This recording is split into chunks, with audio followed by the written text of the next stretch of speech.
Estimados miembros de la Sociedad Peruana de Neurocirugía, estamos dando inicio a la 9ª sesión extraordinaria de nuestra Sociedad Peruana de Neurocirugía. Esta noche vamos a tener una sección informes en la que vamos a hacer partícipe a ustedes de todas algunas de las actividades que estamos desarrollando en el Consejo Directivo de nuestra sociedad. Y también vamos a darle pase en la segunda parte, como decía, característico, en la sección de orden del día al doctor Germán Posadas y a la unidad de la UNCIP para que desarrollen la actividad programada para hoy día. Entonces, iniciando esta primera parte de la sección de informes, tenemos que decir que tenemos 3 informes que hacer. El primero, con respecto a un detalle que nosotros creemos pertinente, que es la actualización de la base de datos de la Sociedad Peruana de Neurocirugía en nuestra página web. La segunda, que es un informe de las gestiones que se está realizando con la FLANC. Y la tercera, las proposiciones que hacemos dentro del plan o de los lineamientos que habíamos hecho como junta directiva a inicios de nuestra gestión. Entonces, en el primer punto, en la actualización de los datos, nosotros les hemos hecho llegar una hoja a todos los miembros de nuestra sociedad para que puedan rellenarla y devolverla con los datos para poder nosotros colgarla en nuestra página web. ¿Qué contiene esta hoja? Esta hoja contiene datos básicos, no es un dato de un currículum vitae, ni mucho menos. Lo que queremos solamente es que nuestra sociedad tenga una especie de registro y que la gente que quiere saber quiénes están en la Sociedad de Neurocirugía puedan ingresar a la sociedad y tener un acceso cabal a la información de los neurocirujanos. Esto es importante porque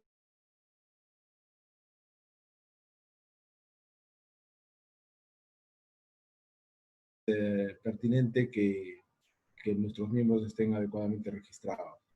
Entonces, esa es una. Y la otra es que queremos además servir como vitrina a todos nuestros colegas, nuestros neurocirujanos que quieran por este medio darse a conocer sobre las principales actividades que ellos desarrollan, ¿no? Sabemos que nuestra neurocirugía ahora tiene muchas subespecialidades y básicamente el portal de la página web de la sociedad está para promover esas subespecialidades y las competencias que tenga cada uno como miembro de la Sociedad de Neurocirugía, ¿no? Entonces le pedimos, por favor, a los que no han hecho llegar todavía sus fichas, puedan hacernos llegar la brevedad posible para poder nosotros tener el tiempo suficiente para publicarlas. En el punto 2, con respecto a la FLANC, habíamos informado en reuniones anteriores que la FLANC, dentro de nuestros lineamientos de política iniciados por la presente gestión, una de las cosas será tratar de dar más impulso internacional a nuestra sociedad. El año pasado, como ustedes saben, en el periodo del doctor Contreras, hubo una elección en la que salió el doctor Germán Posadas como candidato de nuestra Sociedad Peruana de Neurocirugía a la vicepresidencia de la FLANC. Funciona igual que en nuestra sociedad. El vicepresidente electo asume la vicepresidencia del nuevo periodo, que normalmente debe llevarse a cabo en noviembre, que coincide con las FLANC, según los estatutos. Y después de 2 años, el vicepresidente asciende a ser el presidente de la FLANC. Ese es el mecanismo. Lógicamente, tiene que llevarse unas elecciones y todo lo que son requisitos para cumplir esta candidatura. Dentro de ello, el doctor Germán Posadas en diciembre del año pasado fue elegido por voto de nuestros miembros de la sociedad como candidato. Nosotros asumimos recién en febrero oficialmente la junta directiva, yo como presidente. Ya ustedes saben que en febrero, el 15 de marzo nada más, entre tanto nos estamos acomodando en el sitio, llegó la pandemia y nos obligó a hacer las cosas que ustedes conocen ya ahora, ¿no? Entre tanto, a partir de mayo empezamos a tener contacto a insistencia del doctor Posadas para que nosotros podamos comunicarnos con la FLANC y presentar la candidatura del doctor Germán Posadas. Tuvimos comunicación con el doctor Jan Polsky y él tenía muchas dudas que se desarrolle el clan. De manera que sabíamos nosotros que estatutariamente 6 meses antes de la fecha de inicio del clan tenía que presentarse las candidaturas, de acuerdo al reglamento.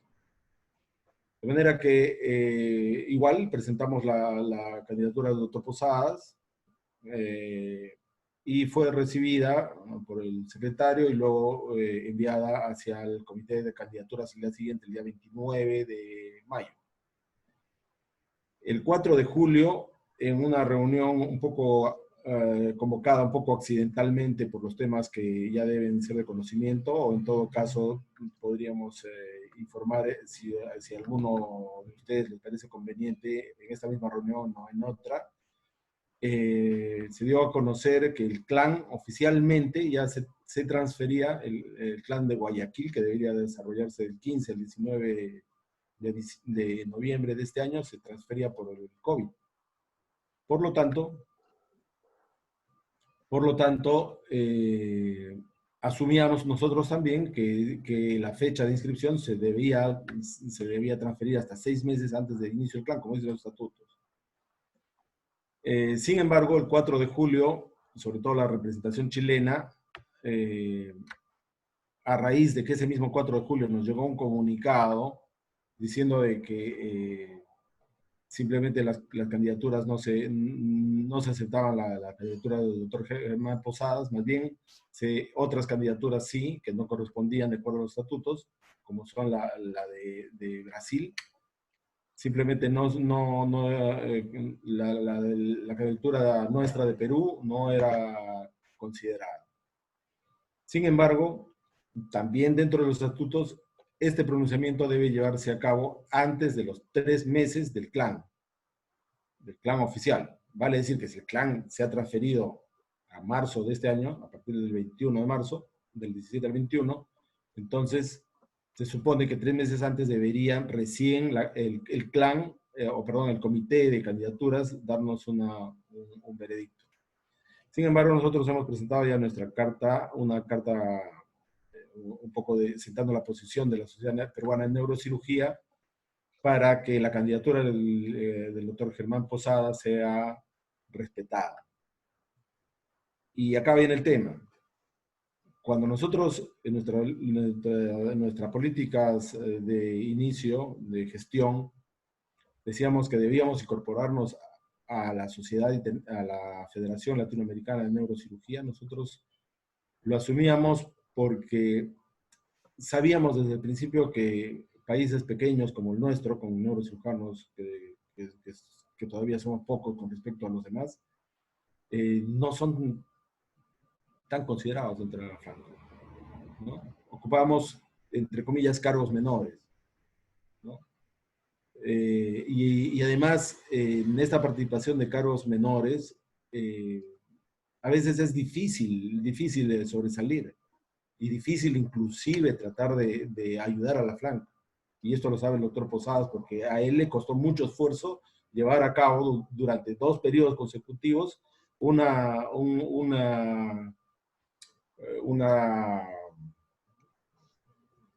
lugar en el clan que lo sacó y lo hizo relucir, ¿no? Como fue la Secretaría de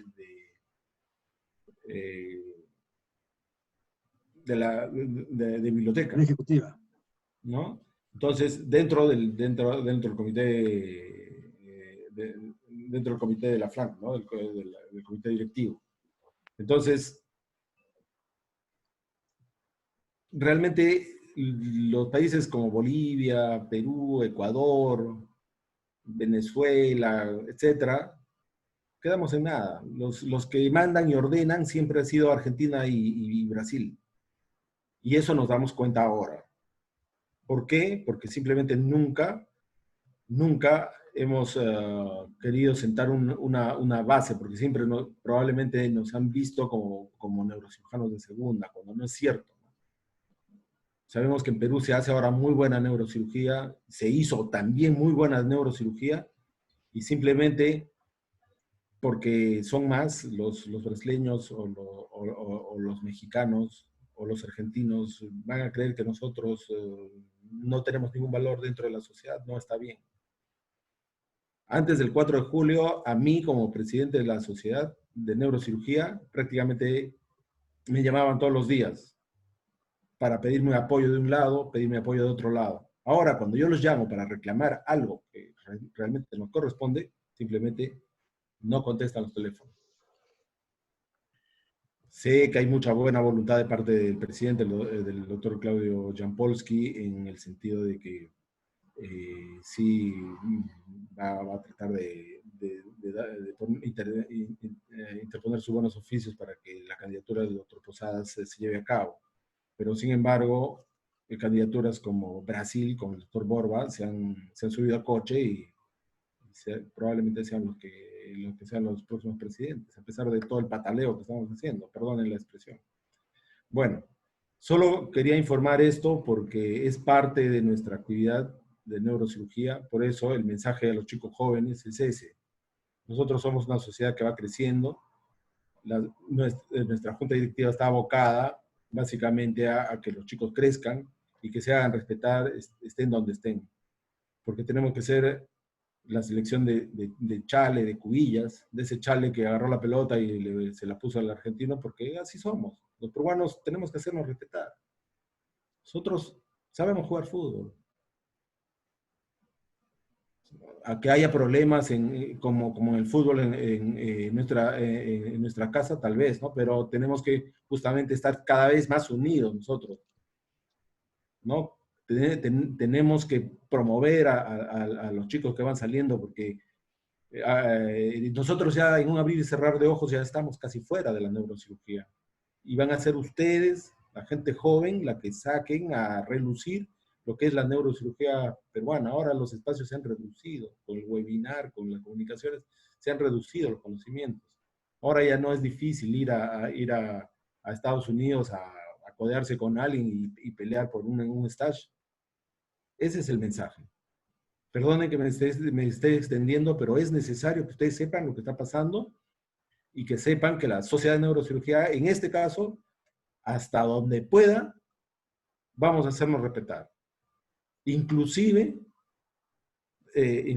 aduciendo en nuestra carta que la Sociedad de Neurocirugía tiene el derecho a que nuestra candidatura sea respetada.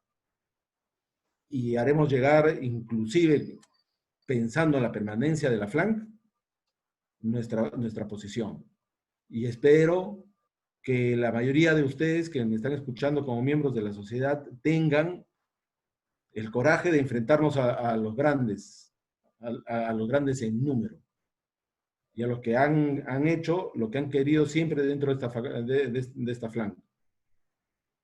Tal vez me equivoque.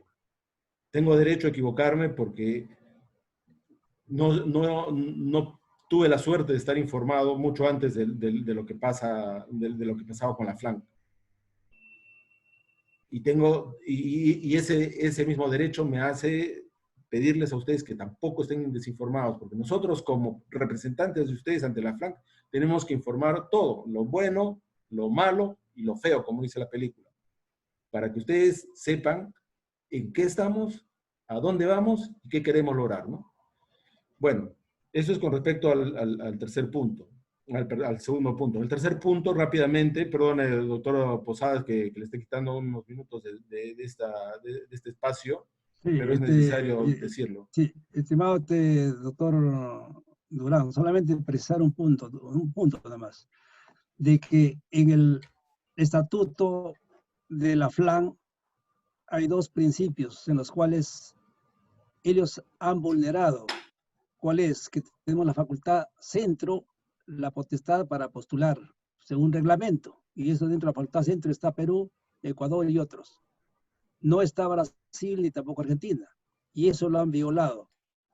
El otro punto es de que si es cierto de que se ha enviado en mayo, fines de mayo, pero felizmente el clan va a ser en marzo. Por lo tanto, también hay un asidero ahí, ¿no? O sea que si el clan lo que se llevaba en noviembre, automáticamente como que estamos en falta porque son 6 meses antes de enviar la postulación mía. Pero por coincidencia, esto también de la pandemia, este clan se ha postergado para marzo. Por lo tanto, también han violado ese principio. Y entonces la postura de la sociedad peruana de neurosurgería a través de esta junta directiva, de la nueva junta directiva que usted preside, tiene que hacerse respetar porque ya es demasiado respecto a que la función que hemos tenido, no de hace dos periodos, está desde el 2008 como secretario ejecutivo y luego como editor de publicaciones hasta el 2018. Entonces hay una presencia, aparte de tesorería, que estaba el doctor González Portillo. Entonces está bien, esta postura tiene que llevarse con un gran esfuerzo, digamos, de tolerancia y también de respeto al reglamento y de respeto a la sociedad, en ese sentido. Gracias. Gracias, doctor Germán Posada. Sí, nuestros neurocirujanos pasados, recordamos muy bien al doctor Esteban Roca, al doctor Ularico Roca, que han estado presentes siempre en actividades de la FLANC, antes de que sea la FLANC, en 1981, cuando se formó, desde 1944, ¿no? Y cómo no recordar a nuestro querido doctor Humberto Hinojosa del Arca, ¿no? Que siempre estuvo ahí con nosotros, y a otros, ¿no? A todos los que hicieron posible que la sociedad tenga representantes, entre ellos el doctor González Portillo también, ¿no? Pero pasemos al tema, ok. Doctor Durán. Dime, Jaime. Buenas noches a todos. Hay algunos colegas que están levantando la mano y están haciendo preguntas, no sé si las puede ver en el panel. Sí, el doctor González Portillo, gracias Jaime, perdonen. Discúlpeme que antes cuando las reuniones eran presenciales se tocaban estos puntos, ahora que son reuniones virtualmente académicas no los hemos tocado. Le daremos 10 minutos o máximo, o 5 minutos tal vez, para poder resolver todo esto y empezar ya, por respeto a los colegas panelistas, empezar todo esto. El doctor González Portillo, el doctor Marco González Portillo, dice, las elecciones van a ser en noviembre. Si es así, no creo que nuestro reclamo sea aceptado. Doctor Marco González Portillo, es cierto que las elecciones probablemente sean en noviembre. Probablemente, porque así como que probablemente nosotros no teníamos una fecha certera hasta cuándo eran los 6 meses antes para presentar la candidatura del doctor Germán Posadas por esta desgraciada pandemia que vivimos, ¿no? Igual los estatutos dicen bien clarito, el clan es el que comanda la fecha de las elecciones. Sin embargo, el 4 de julio nuevamente han dicho que probablemente las elecciones sean en noviembre. Si no es así, se debería llevar un cambio de junta directiva presencial en la reunión de base de cráneo de Río de Janeiro en diciembre de este año. Pero en realidad lo que nos ha pasado, les ha pasado a varios, no solamente a nosotros, que no había una fecha de poder poner un límite. Y eso es lo que nosotros estamos reclamando.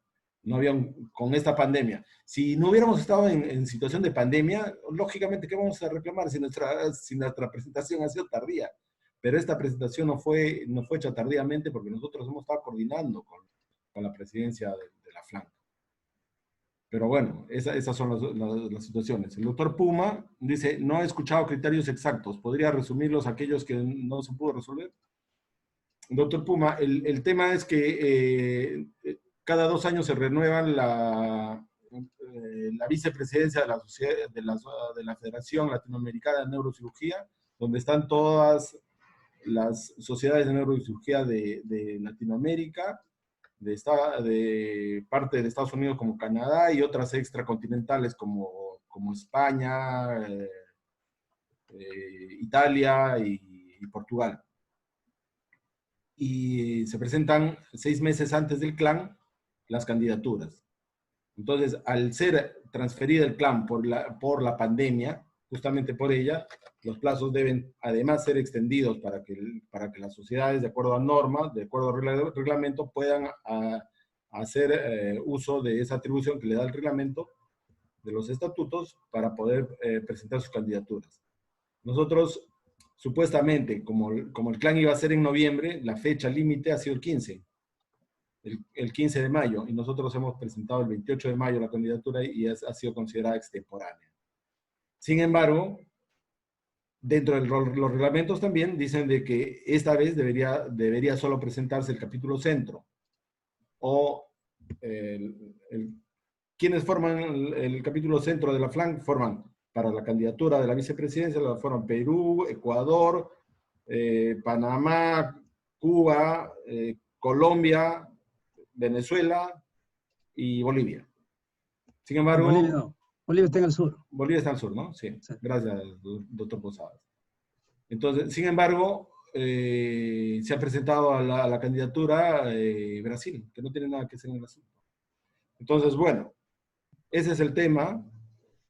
Estamos peleando la candidatura del doctor Posadas, ¿no? El doctor González Portillo nuevamente pregunta, ¿por qué están aceptando a candidatos que no son de la Facultad del Centro? Exactamente es lo que hemos respondido. No entendemos por qué. O sea, a nosotros, para algunos la ley se aplica y para los amigos la ley no es aplicable. No es así, ¿no? Entonces, creemos que si realmente quisieran ser estrictos, ya. Solo lo del centro y solo hasta el día 15 de mayo. Pero ahora no. Ahora quieren que sí, que Brasil se presente. No lo entendemos. Vamos a hacer respetar nuestros derechos. El doctor Puma nuevamente dice, entendiendo entonces que fueron los problemas de tiempo y no de competencias. Gracias. Sí, sí, doctor Puma, para poder responder a las interrogantes. El doctor Hinojosa, Mijail Hinojosa, dice, ¿con qué fecha se postergó oficialmente el CLAN de Guayaquil?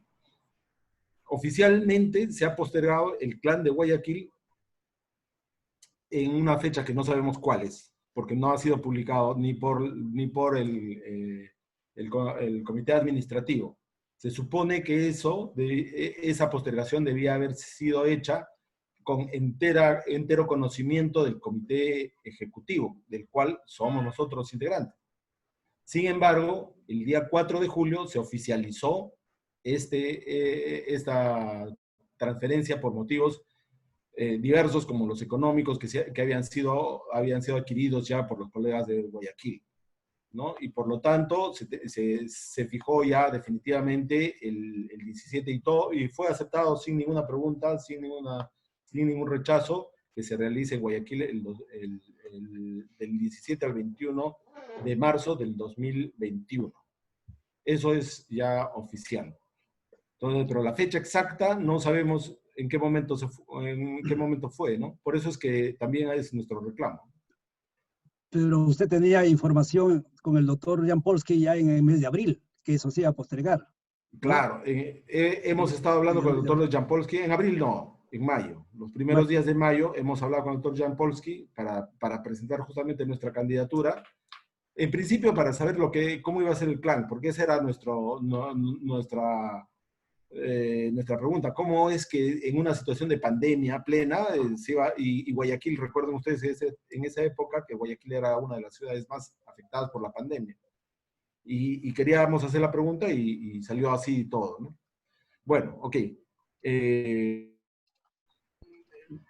Creo que ya estamos. El doctor Brown le dice que el 2002 hicimos el plan presididos por el doctor Roca, por supuesto. Por eso es que el doctor Roca es presidente honorario de la FLAN, ¿no? Nos ha servido de mucha referencia y de consejos, porque nos nutrimos de consejos de los mayores, para que podamos nosotros actuar también, no actuamos de mutuo propio, ¿no? El próximo clan para Ecuador, de Ecuador es el 2021, del 17 al 21, está publicado en la página del Congreso Latinoamericano de Neurocirugía, o sea, del clan, ¿no? Y también ahí tendremos que tener algún tipo de participación, pero yo por lo menos no voy a ir si es que la candidatura del doctor Posadas no es respetada. Así de sencillo. Los que quieren, lógicamente, como sociedad, podrán ir. No es imperativo que vayan o que no vayan. Pero yo, como presidente de la Sociedad de Neurocirugía, voy a pedir permiso a mi consejo directivo para yo no asistir. Así de clarito digo. Si es que la candidatura del doctor Posadas no se lleva a cabo. Y hay un punto, perdón, ya que están inmersos varios colegas, miembros, es importante que la Sociedad Peruana de Cirugía tiene una gran representación en los clans. Es el primer país fuera del que realiza que tiene mayor número de participantes en el clan. Aparte de varios representantes desde hace muchos años, desde la fundación, con el doctor Esteban Roca, que también estuvo presente. Entonces ha habido una buena representación de Perú. Entonces no podemos ser torpedeados ni tampoco a ser atropellados en una forma, digamos, antirreglamentaria por el comité de candidaturas que indirectamente está siendo avalado diplomáticamente por el comité administrativo, y eso no puede ser. No. Gracias. Bien, entonces continuaremos con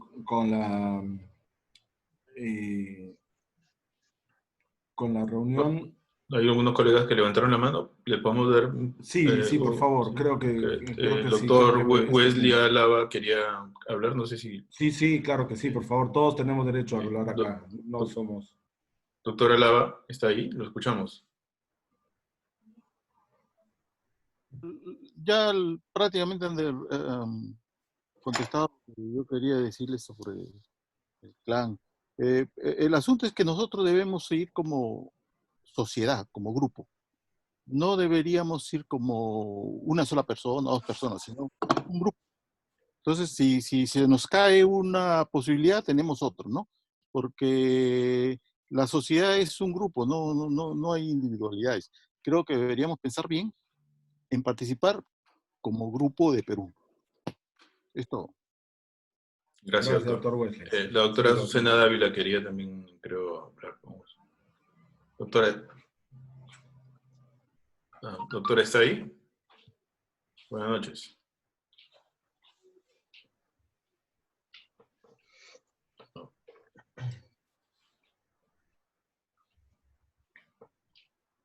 Doctora, buenas noches.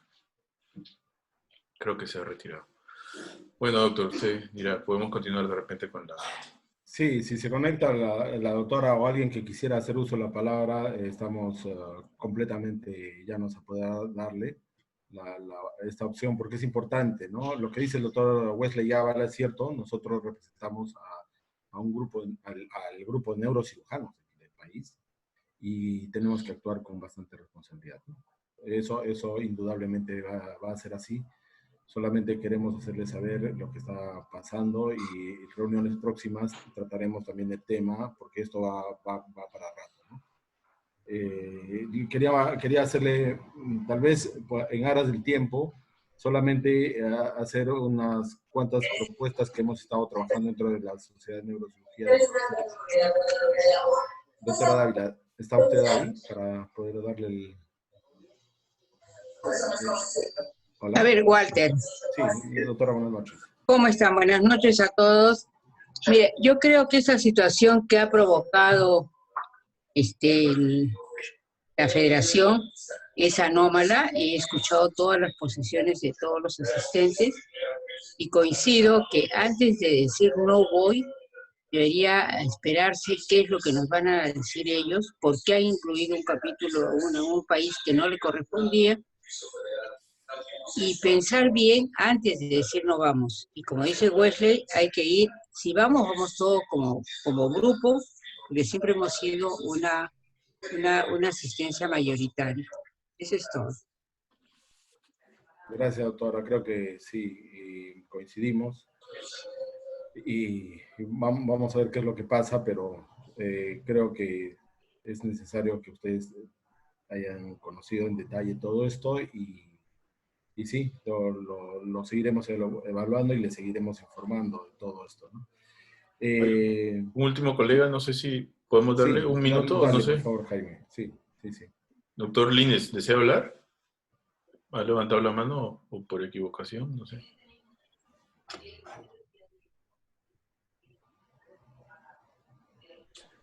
Creo que no está por ahí Ya. con nosotros.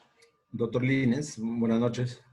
No, Bueno, no está, creo. entonces, dentro del Consejo Directivo, nosotros estamos justamente dentro de las líneas de acción también que hemos manifestado de inicio. Queremos proponer, el estatuto de la sociedad nos faculta a crear ya órganos de apoyo a la gestión y en este sentido queremos y hemos estado proponiendo la conformación de comités. Entonces, estamos queriendo conformar desde el inicio 6 comités. 6 comités que van a tener representación no solamente los martes quirúrgicos con plena libertad de acción, sino también el Congreso de Neurocirugía que pretendemos hacerlo el próximo año, ¿no? Ya le estaremos informando, son 6 comités que queremos hacer. Dentro de ellos está los comités de columna, el comité de tumores y base cráneo, el tumor de neurocirugía funcional, el comité de neurocirugía funcional, el comité de columna, el comité de neurotrauma y cuidados intensivos, el comité de neurocirugía pediátrica, y también queremos implementar 3 comités que son importantes. El neurocirujano joven, que tenemos que dar algunas pautas, que ya lo hemos dicho, tenemos que impulsar esto. Vamos a formar el comité femenino de neurocirugía para poder darle una representatividad y equidad de género a nuestra institución. Y también queremos hacer, esto es un poco más complicado porque ya forma parte de una reforma estatutaria, que es involucrar a los residentes de neurocirugía como miembros adscritos, como es norma del Colegio Médico del Perú. Ya esto lo habíamos dicho de inicio, es nuestra voluntad hacerlo. Tenemos que cambiar algunos puntos de los estatutos y para ello yo ahora les pido a ustedes, aquellos que tengan la voluntad para formar parte de este comité de modificación de los estatutos, no de reemplazo ni de cambio, ¿no? Sino de modificar algunos artículos que ya han quedado en obsolescencia, ¿no? Cambiarlos para poderlos hacer más activos, ¿no? Y actualizarlos de acuerdo a las normas y a los reglamentos del país. Entonces, los invitamos a aquellos que quieran participar con nosotros para la representación de 3 neurocirujanos de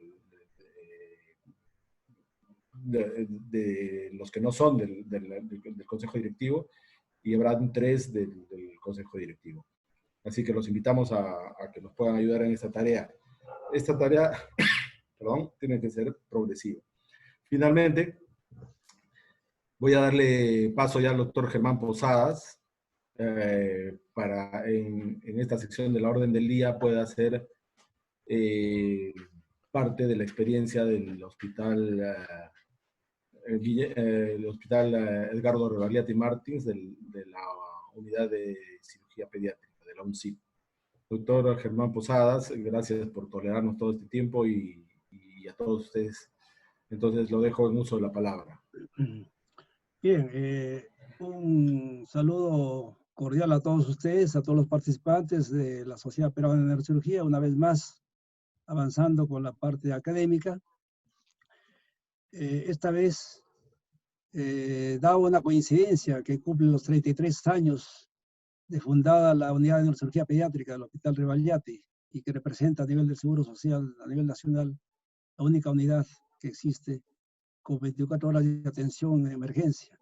Y también la formación de subespecialistas, en este caso la subespecialidad de neurocirugía, y justo estamos acá con el doctor Cristian Silva Cruz, que es el segundo residente que acaba de terminar, ya lleva la subespecialidad, es un neurocirujano con su especialidad en neurocirugía pediátrica.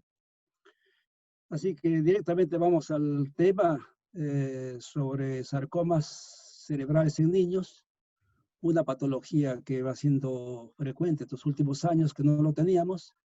Así que dijimos, vamos a presentar esta casuística porque es bastante complicada y hay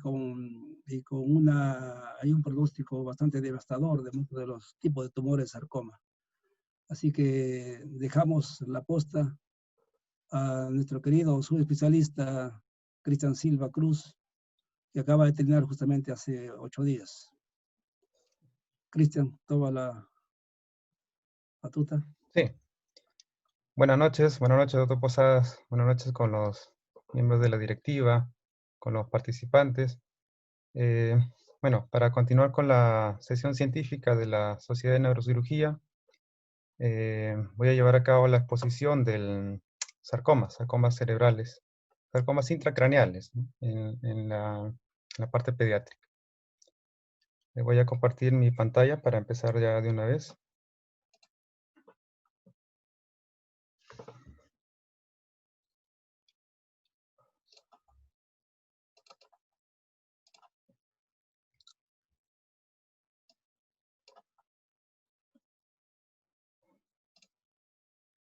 ¿Listo?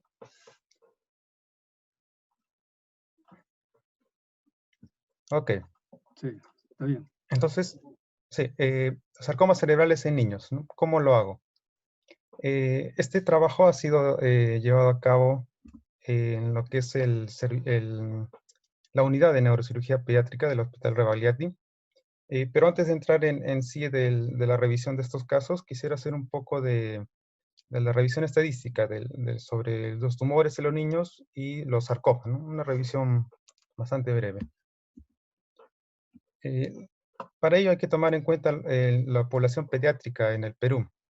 Según el último censo del 2017, la población pediátrica, bueno, considerando hasta los 19 años, está considerado 11.500.000 personas en la edad pediátrica. Si contamos la población que normalmente se suele atender, que es hasta los 14 años, bueno, en este caso en lo que se refiere a salud, contamos con alrededor de 8.600.000 niños, ¿no?, pertenecientes a este grupo etario. En cuanto a los tumores del sistema nervioso central pediátricos, esto son datos nacionales. Teniendo en cuenta todos los tipos de tumores, los tumores del sistema nervioso central están representados aproximadamente entre el 1.7, 2% y 3% del total de tumores, ¿no? Igualmente, estos son datos nacionales, donde los tumores del sistema nervioso central representan el 18%. Siempre a la cabeza han sido consideradas, y todavía a nivel nacional, las leucemias, ¿no?, con un gran porcentaje, un 40%, y seguidas de linfomas, un 14%. Estos son datos de Lima. Estos datos de Lima están en concordancia con los datos internacionales, ¿no?, donde también a la cabeza encontramos la leucemia, seguidos de los tumores del sistema nervioso central, ¿no?, como segunda causa de tumores en la edad pediátrica. Estos son los reportes hasta el 2012. En el 2012 al 2016 ha salido un último informe americano, en donde le da predominancia ya a los tumores del sistema nervioso central sobre las leucemias, ¿no? Eso todavía habrá que ver los datos nacionales, a ver cómo se posicionan los tumores del sistema nervioso en esos últimos años. Esta comparación la puse debido a que se nota un cambio del último reporte del 2012 al 2016, justamente donde había predominancia de los tumores del sistema nervioso en niños. Y sobre todo se ve en este grupo, ¿no?, en el grupo donde agrupan los tumores menos frecuentes, que hasta el 2012 ocupaban el 10% del total. Y en esta última del 2016 ya se ve un aumento de un 2%. Y esto lo pongo en la exposición porque en este grupo es donde encajan los pacientes con sarcomas, ¿no? No están en el grupo de los pilocíticos, ni los embrionarios, ni los neuronales, ¿no? Craneofanigiomas, células germinales. Entonces, el grupo de sarcomas está encajado en este grupo que ha ascendido un 2% en estos últimos 4 años. Ahora, nuevamente, habrá que ver qué tanto porcentaje ha subido del 2016 al 2020. Probablemente este grupo debe haber aumentado. Entonces, ya hablando netamente del sarcoma, descrito por primera vez por Bailey en 1929, estos siempre han sido considerados como tumores raros, ¿no? Derivados del sistema del mesénquima primitivo. Se le ha encontrado una asociación a la adventicia vascular, y esto se puede asociar porque estos tumores suelen ser los que debutan bastante con sangrados, ¿no? Y no son de origen meningotelial, ¿no? Como lo serían los meningiomas. Los porcentajes siempre han sido bajos históricamente de este tipo de tumores, ¿no? Un 0.2% del total de los tumores intracraneales. Afectan a cualquier edad, pero siempre ha tenido una mayor proporción en la edad pediátrica, y ambos sexos por igual. En cuanto a la biología molecular, que últimamente se está estudiando en los tumores, se les ha encontrado receptores para tirosina quinasa y receptores angiogénicos. Y esto se ve también porque estos tumores son bastante vascularizados, ¿no? Bastante vascularizados y dan mucho problema justamente a la hora de hacer la resección. También se han encontrado los receptores derivados del crecimiento de plaquetas, los angiogénicos y los tirosina quinasa. Estos son más frecuentemente encontrados en nuestros sarcomas, rhabdomyosarcomas y los sarcomas de Ewing. En cuanto a etiología, la causa sigue siendo oscura, no se llega a conocer del todo, pero hay asociaciones con la radiación. Pacientes que han sido operados de tumores por otras causas, gliomas, años después han desarrollado sarcomas en el lecho operatorio, ¿no? En la misma zona operatoria. Y está también bastante asociado a las síndromes hereditarias, ¿no? Como la neurofibromatosis, el síndrome de Begue, Costello, Difraumeni. Según la clasificación de la OMS, están dentro del grupo de los tumores mesenquimales, no meningoteliales. Es un grupo bastante amplio, que van desde los tumores de bajo grado hasta los de alto grado. Y acá encontramos los principales en este grupo de los sarcomas, ¿no? Fibrosarcoma, el sarcoma pleomórfico, el rhabdomyosarcoma, ¿no? Condrosarcoma, que son los más frecuentes en este grupo. En cuanto a la presentación de síntomas, estos tienen la presentación típicos de un proceso expansivo, ¿no? Y en cuanto a la parte pediátrica, los mayores de 4 años suelen cursar principalmente con cefalea, náuseas, vómitos y alteración en la marcha y la coordinación. Estos son los 3 síntomas principales y que también se van a ver reflejados en la serie de casos que hemos podido revisar. En cuanto a los menores de 4 años, aquí el principal signo o síntoma es la macrocefalia, seguido de náuseas, vómitos y bueno, irritabilidad, ¿no? Como tercera causa más frecuente. Entonces, el grupo que se ha podido revisar son pacientes que han sido operados y tratados en el servicio del área pediátrica del Hospital Reavaliati, pacientes comprendidos entre 0 a 14 años, operados, todos han sido operados y, bueno, según su evolución han llegado a tratamiento adyuvante. Diagnóstico de sarcoma intracraneal primario. El periodo que se ha podido revisar es del 2013 a junio del 2020, ¿no? Entonces se ha podido encontrar un total de 29 pacientes. Eso es para ver la proporción de sarcomas en los últimos años. Y se ve el claro aumento que estos están teniendo año a año, ¿no? Cada vez estamos viendo más sarcomas y esto también lo escucho bastante con los colegas que se pueden conversar.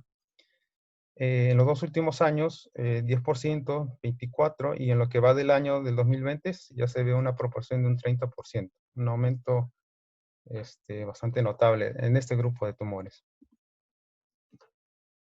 Para ver la característica de estos pacientes, en cuanto al sexo, casi no hay diferencia, en 48-52%. La edad media de estos pacientes han sido 6 años, con un rango comprendido entre 4 y 11 años, un grupo bastante parejo. Bueno, el periodo comprendido, esto ya lo vimos. El tiempo de enfermedad es bastante variable, un rango que ha ido desde un día, cuadros agudos, hasta 2 meses. La presentación de síntomas va bastante a la mano de lo que se vio anteriormente. En los mayores de 4 años son los mismos síntomas, cefalea, náuseas y vómitos propios del proceso expansivo, alteración de conciencia y alteración de la marcha en un 38%. Bueno, un paciente que debutó con convulsión antes de tener los otros síntomas. Esto es la localización de los tumores. Más frecuentes se han encontrado los tumores en la región frontal, 45%, seguidos de los tumores en la región parietal, 24%, en la región frontoparietal, 14%, y casos menores, o un caso en la región occipital, uno en la región temporooccipital, uno en región talámica y 2 casos en fosa posterior.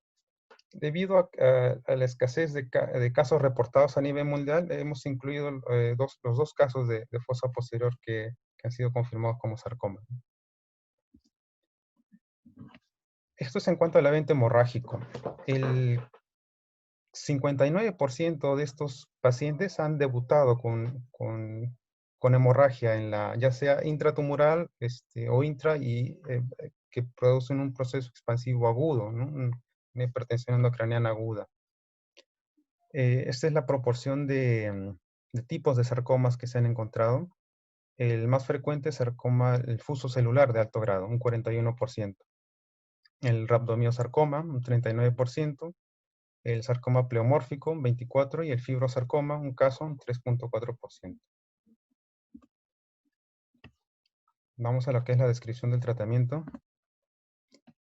En la descripción del tratamiento, lo que el servicio está enfocándose es a realizar estos objetivos en este tipo de pacientes. Realizar una craniotomía lo suficientemente amplia como para diferenciar el borde tumoral con parénquima macroscópicamente sano, por decirse, y esta amplitud de la craniotomía nos permite posteriormente hacer una duroplastía, debido al carácter, a la recidiva que tiende a generarse en esta zona del cráneo, ¿no? En la dura madre. La máxima resección segura, siempre tratando de preservar la función, las áreas elocuentes. El objetivo es siempre llegar a una máxima resección, lo posible una resección completa. Y duroplastía, ¿no? Hemos aprendido que este tipo de tumores casi siempre regresa de la zona de la dura. Y de la dura, o si bien está inmediatamente infiltrado al tumor o adyacente a él, ¿no? Entonces, hacemos, nuestro objetivo en la cirugía es hacer duroplastía. Siempre apoyados por el uso de microscopio, el uso de fluoresceína, que ha sido bastante útil en algunas cirugías, y de ser posible el aspirador ultrasónico, ¿no? Para cortar tiempos y pérdida sanguínea. Acá voy a mostrar unos videos de lo que son estas resecciones.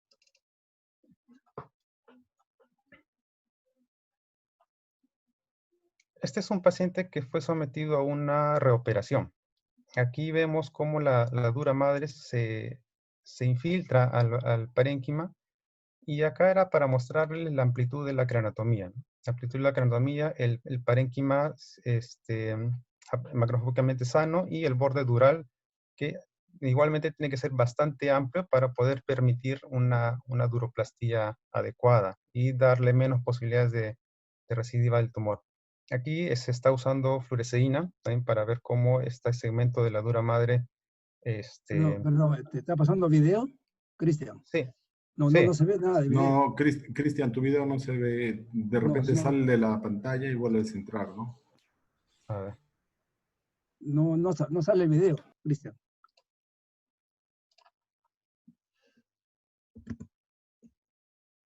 Ahí no se está viendo. No, Cristian. No se está viendo. A ver, un segundo. Cristian, deja de compartir pantalla y vuelve a compartirla eligiendo el video que tú estás viendo en tu computadora. Ok. Ya.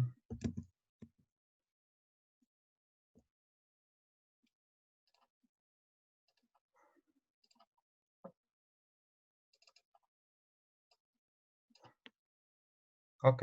Ok, Ahí ahora se sí, logra ahora sí. Sí, sí, sí. Ok. Aquí les mostraba la amplitud, acá para ver la amplitud de la cranotomía, con un borde bastante extenso, alejado del foco principal del tumor. Y esto para que nos va a permitir posteriormente hacer una adecuada duroplastía, ¿no?, de esta zona. Y también nos sirve bastante para visualizar el borde sano si hay una diferenciación entre tumor y parénquima, y hacer una resección segura y lo más extensa posible. Este es un paciente que fue sometido a una reoperación por una recidiva tumoral. Entonces acá se ve cómo el tumor nuevamente ha crecido de la zona de la dura. En la primera cirugía no se hizo duroplastía. Entonces creció justamente por debajo de la dura madre, en la misma zona, en el mismo lecho operatorio. Tumor bastante extenso y sangrante.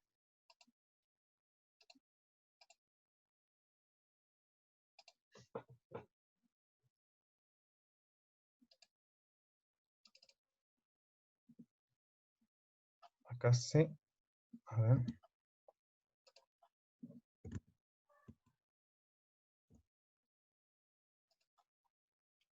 Para mostrarles otro video.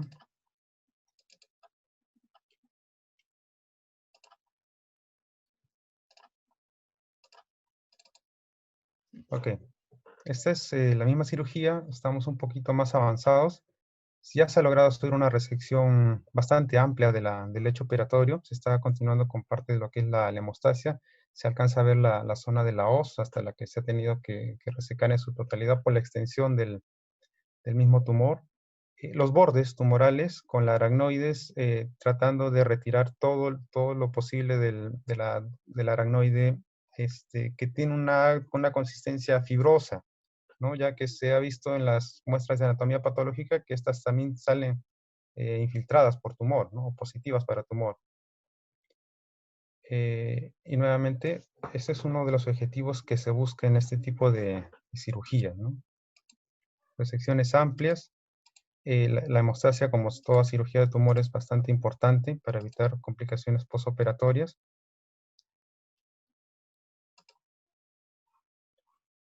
Y acá se logró, yo creo que el objetivo en este tipo de pacientes.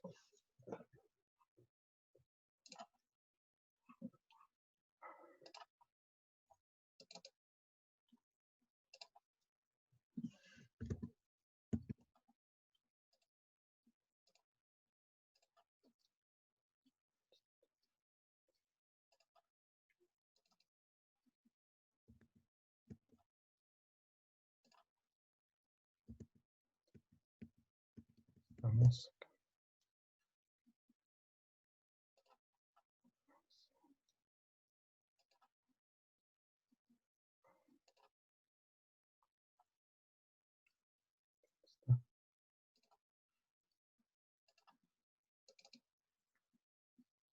¿Ahí se logra ver el video? No, Cristian. No. Segundito.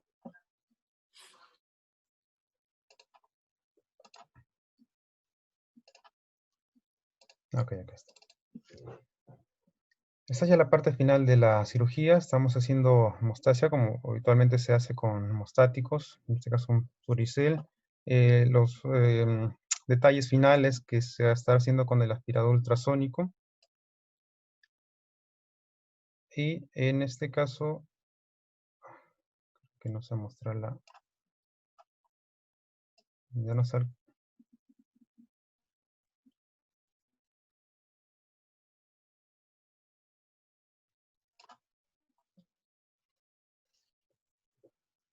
Bueno, estos son también los detalles finales de lo que se suele hacer, lo habitual en la cirugía, ¿no? Revisar el hecho operatorio en busca de tumores remanentes. Y esto era con el objetivo de mostrarles el grado de resección, ¿no? La extensión de la resección que obliga a este tipo de tumores, ¿no? Bastante extensa e incluso la craneotomía mucho más amplia para revisar la duroplastía, ¿no? Con el fin de todo esto de evitar las recidivas en este tipo de tumores, ¿no? Muy bien, entonces,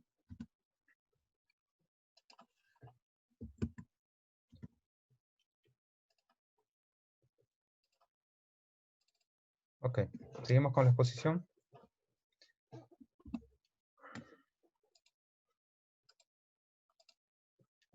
En cuanto a nuestros pacientes, vamos a ver la extensión de la resección que se ha logrado. Un total de 18 pacientes hemos logrado una resección total, considerando este tipo, graduación, que también lo he encontrado en artículos internacionales, ¿no? Entonces, basado en esto, tenemos una resección total de un 62% de estos pacientes de sarcoma. Ahora, muchos de estos pacientes, debido a que debutan con sangrado, el 41% han sido cirugías de emergencia y electivas un 59%. En el grado de resección subtotal tenemos un 31% y resecciones parciales 7%, ¿no? Los pacientes que se han tenido que reoperar, ya sea justamente por resecciones subtotales o por recidivas de tumor, ascienden al 55% de los 29 pacientes que tenemos.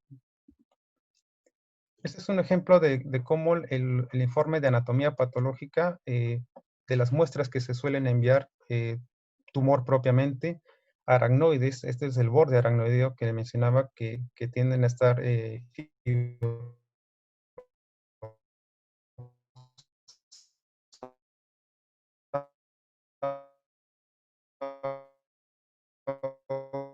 o indurados, que también, las tres muestras en este caso que fueron enviadas están informadas como sarcoma, ¿no? Un sarcoma fuso celular. Por eso la extensión de la resección que mencionaba bastante hincapié en un inicio. En el servicio, hasta el año 2018, el esquema del tratamiento adyuvante no estaba muy estandarizado. Entonces se solía usar esquemas de la OPCA, la Asociación de Centroamérica Hemato-Oncológica, que estaba basado en el esquema VAC, ¿no? Vincristina, actinomicina y ciclofosfamida. Y en eso había varios matices de tratamiento. Hasta el año 2018 que se ha optado por usar, y esto también se usaba no diferenciaban entre sarcomas intracraneales o extracraneales. Ambos recibían el mismo tipo de tratamiento adyuvante y la radioterapia solía preceder a la quimioterapia hasta este año. Desde el 2018 se ha tratado de estandarizar un poco más el tratamiento de este tipo de pacientes, de los sarcomas intracraneales. Y ahora se está usando este tratamiento, ¿no? El ICE, que es la ifosfamida, carboplatino y etopósido, seguidos de radioterapia y nuevamente un ciclo o 4 a 6 ciclos más de quimioterapia. Este tratamiento parece más lógico, porque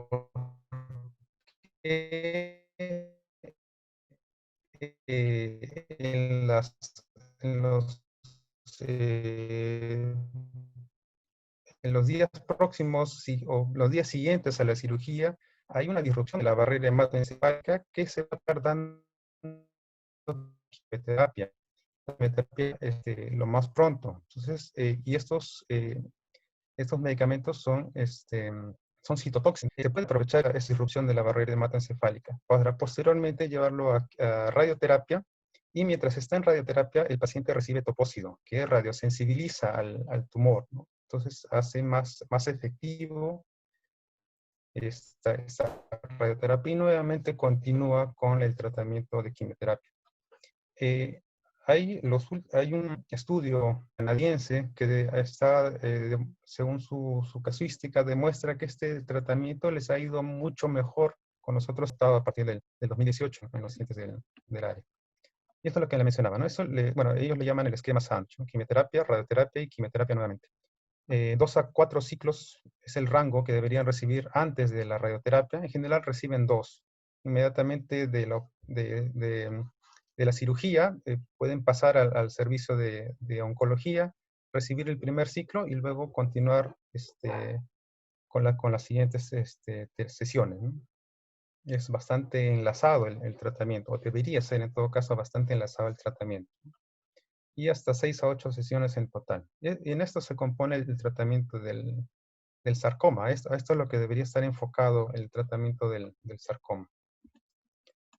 Ahora, quería mostrar casos específicos en los que por alguna u otra razón cambian el curso de lo que está esquematizado o de lo que uno pretende lograr en el tratamiento de estos pacientes, ¿no?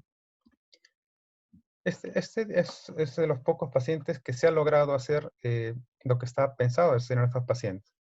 Es un varón de 10 años, natural de Cajamarca, procedente de Lima, que ingresa por la emergencia con un tiempo de enfermedad de 30 días. Síntomas típicos de proceso expansivo, ¿no? Cefalea, náuseas, vómitos, y en este caso, una hemiparesia de 3,5. Generalmente los pacientes que tienen tumores en las zonas parietales o frontoparietales suelen ser los que demoran más para el diagnóstico, porque suelen empezar, muchos de ellos empiezan su problema con síntomas de debilidad, y ellos lo asocian a problemas en la marcha. Entonces pierden mucho tiempo yendo a traumatólogos, tratándose el dolor, o a veces el niño a más edad suele esconder el síntoma. Entonces, este tipo de pacientes y esta zona suele estar asociado a retrasos a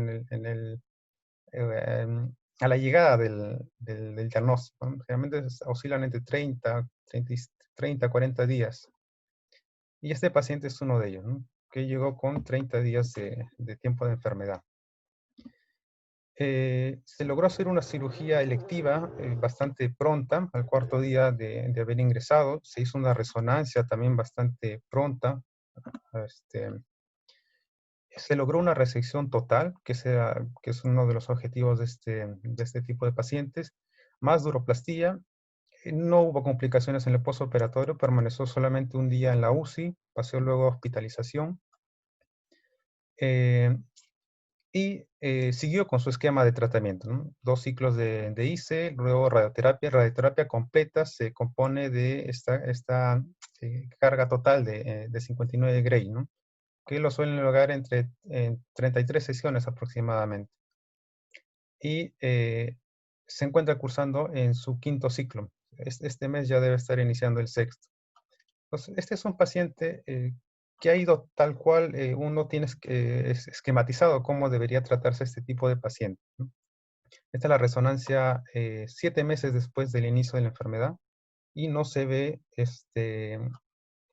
progresión o recidiva del tumor, ¿no? Es un tipo de tumor fuso celular de alto grado. La paresia también está mejorando, está en 4,5, y esto ayudado por terapia física, ¿no?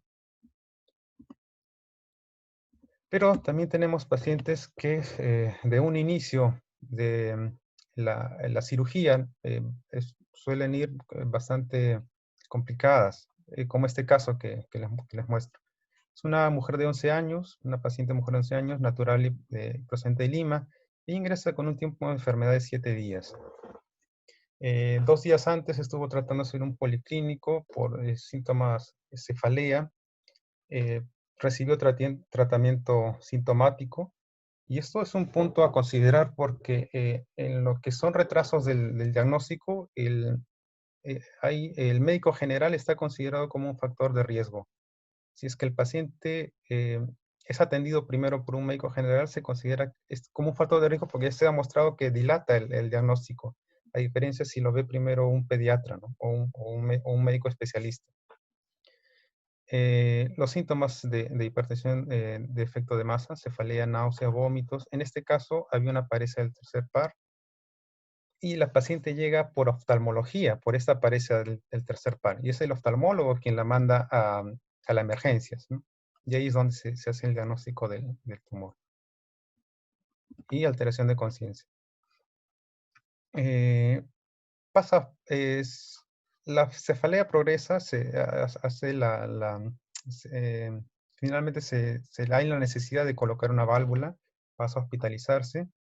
En el día 9 se realiza una cirugía de emergencia porque la paciente presenta un deterioro rápido de deterioro del estado de conciencia. Este es el abordaje que se usó, un abordaje parietal posterior, derecho. La cirugía bastante complicada, el tumor se extendía por debajo de la hoz, no fue posible resecarlo en su totalidad, bastante sangrado, y esta es la imagen postoperatoria donde se ve aún el lecho sangrante y edema, bastante edema en la zona. Esta es la tomografía al tercer día, donde era algo esperable, ¿no? El sangrado comienza a hacer disfunción de la válvula que se le había colocado el primer día cuando estuvo en la emergencia, en la válvula de inicio. Y comienza a haber dilatación ventricular. Y se nota nuevamente el tumor que sigue generando edema en esta zona, el tumor residual, ¿no? Entonces se realiza una segunda cirugía del tumor, que vendría a representar la tercera cirugía en esta paciente. En la segunda cirugía del tumor, que es se hace resección del tumor, bueno, se intenta hacer la máxima resección del tumor y se dejó un drenaje externo en el lado derecho esta vez. Se logra bajar el volumen tumoral, no se alcanza la resección completa, pero se logra controlar los signos de hipertensión endocraniana. Esta es la imagen postoperatoria del día 14. La paciente aún permanece en la UCI, pero ya se ve la absorción del sangrado, la hidrocefalia, el sangrado baja la presión en este ventrículo y se permeabiliza la válvula que no se había retirado. Entonces lo que se hace es retirar el drenaje externo y queda con la válvula funcionante. Pero la paciente con muy mal estado neurológico, no candidata para seguir con un tratamiento adyuvante y pasa a cuidados intermedios por el estado, bastante compromiso neurológico. Únicamente estos pacientes tienden a realizar infecciones intrahospitalarias y cursa con neumonía, sepsis, y finalmente por los días de hospitalización y por las complicaciones, la paciente 30 días después fallece. 30 días después de su última tomografía, ¿no? El paciente fallece. Este es otro de los casos que vienen de una cirugía, una complicación de una cirugía. Es un varón de 5 años, natural y procedente de Lima. Él cursa con un tiempo de enfermedad de un día. Fue un cuadro agudo. Cefalea, náuseas, vómitos y alteración de conciencia, ¿no? Lo típico en estos pacientes. Pero él llega bastante mal a la emergencia, con un Glasgow 9. Entra inmediatamente a sala de operaciones ese mismo día. Él es uno de los casos en que la resección se hace parcial. Se realizó una resección parcial por el sangrado que tuvo este tumor. Este es el postoperatorio inmediato, donde se puede ver tumor residual y con sangrado. Pero se logra bajar de cierta forma la hipertensión y el paciente logra estabilizarse en la UCI, ¿no?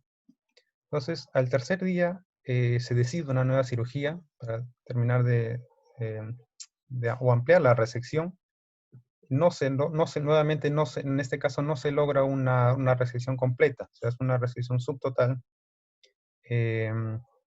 pero que baja bastante el efecto de masa que llevaba y el sangrado residual, ¿no?, que tenía este paciente.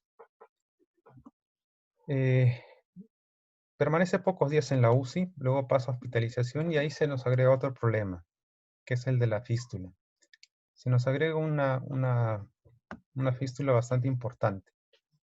Se ve el lecho operatorio bastante, una resección bastante amplia, pero acá se logra alcanzar a ver un nódulo posterior, ¿no? Una pequeña zona un poquito más hiperdensa en la zona posterior, por lo que la resección no había sido completa. Estas imágenes de abajo es de una semana después, haciendo controles porque se decidió hacer tratamiento médico de la fístula. Entonces, una semana después no veíamos mayor progresiones de esta zona. Seguimos intentando controlar con vendajes, aspiración, acetazolamida, manitol. Finalmente la cantidad de líquido de la fístula comenzó a bajar, ¿no? Pensábamos que estaba respondiendo al tratamiento médico. Pero lo que pasó fue, cuando ya logramos hacer finalmente la resonancia, fue que el tumor estaba creciendo nuevamente bajo la dura madre. Y fue el tumor el que comenzó a ocluir la fístula, ¿no? Y es un crecimiento en el día 45, después de la primera operación. Una recidiva bastante rápida. En este estado, que comprometía bastante los senos venosos, muy adherido a la hoz, muy extenso en cuanto a la dura madre, se consideró que no era ya un candidato para entrar a una nueva cirugía. El cuerpo calloso también está bastante comprometido. Se informó a la familia, la familia pidió retiro voluntario. Y este paciente regresa a la emergencia 10 días después, ¿no?, con esta imagen, un estado de hipertensión endocraniana en toda su expresión, ¿no? Y fallece finalmente en este mismo día que reingresa por la emergencia, ¿no?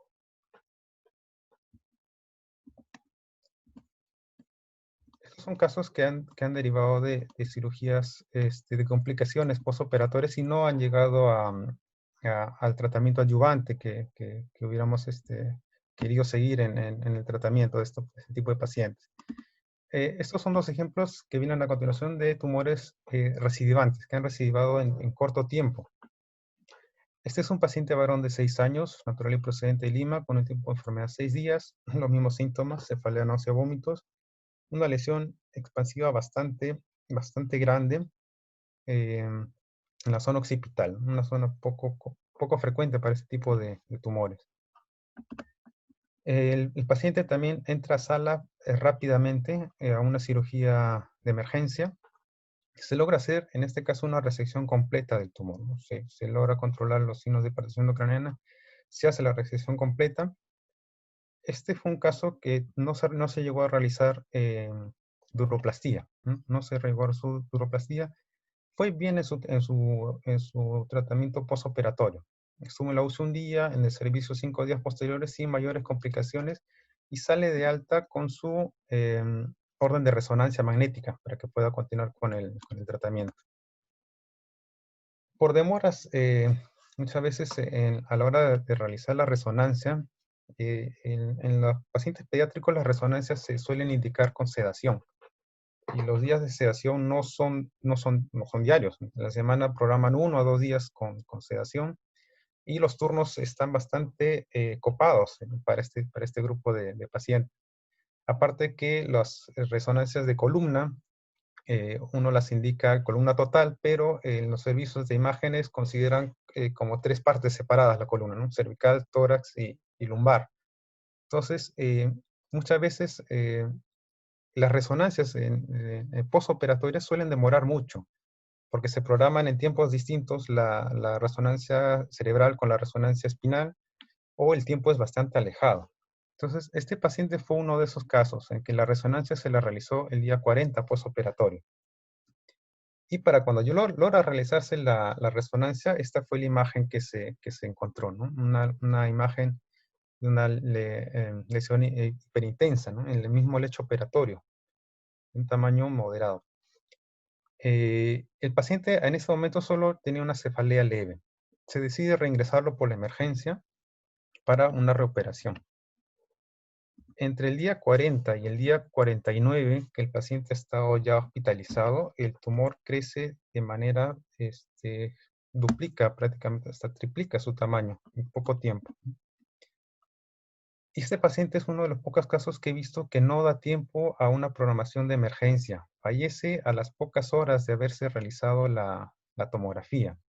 Fallece hospitalizado en el servicio, ¿no? Un caso bastante agudo de una recidiva al día 49 de la primera operación.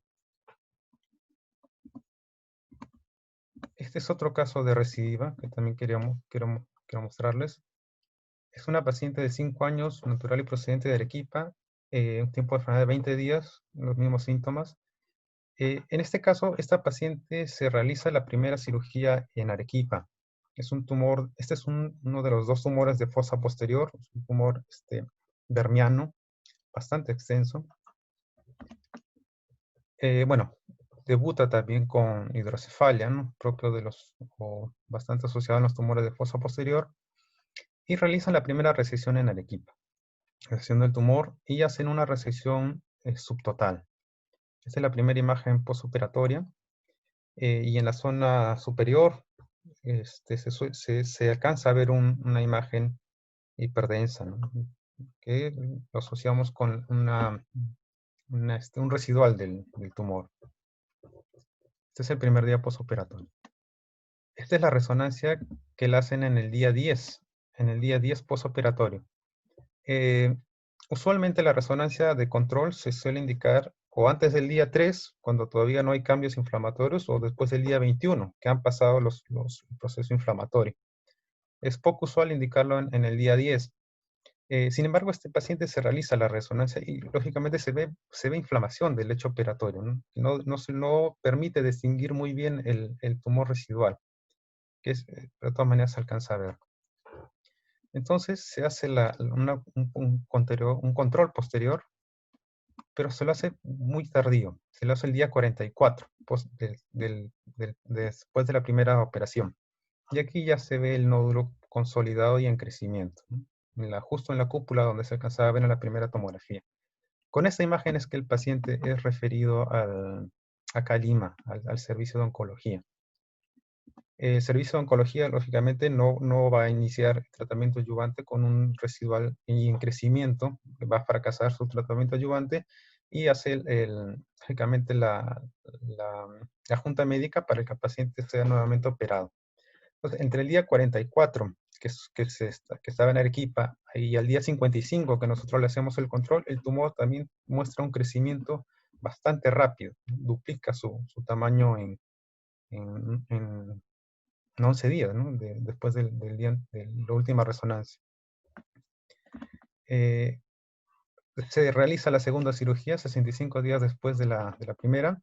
Usamos el mismo abordaje que se realizó en Arequipa. En este caso sí logramos hacer una resección total del tumor, ¿no? Sabíamos dónde había quedado el residual y justamente fue ahí donde apuntamos, revisamos con mayor énfasis para evitar un residual en esa zona. El diagnóstico anatomopatológico es confirmado tanto como el de Arequipa como el de acá, el mismo, sarcoma fuso celular de alto grado.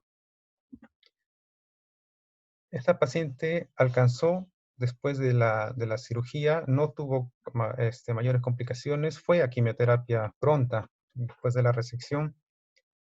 Completó 2 ciclos. Actualmente la paciente está en radioterapia, está iniciando la radioterapia. Esta es la resonancia 56 días después de la segunda cirugía y no se ve recidiva de tumor, ¿no? No se ve el lecho operatorio bastante aceptable.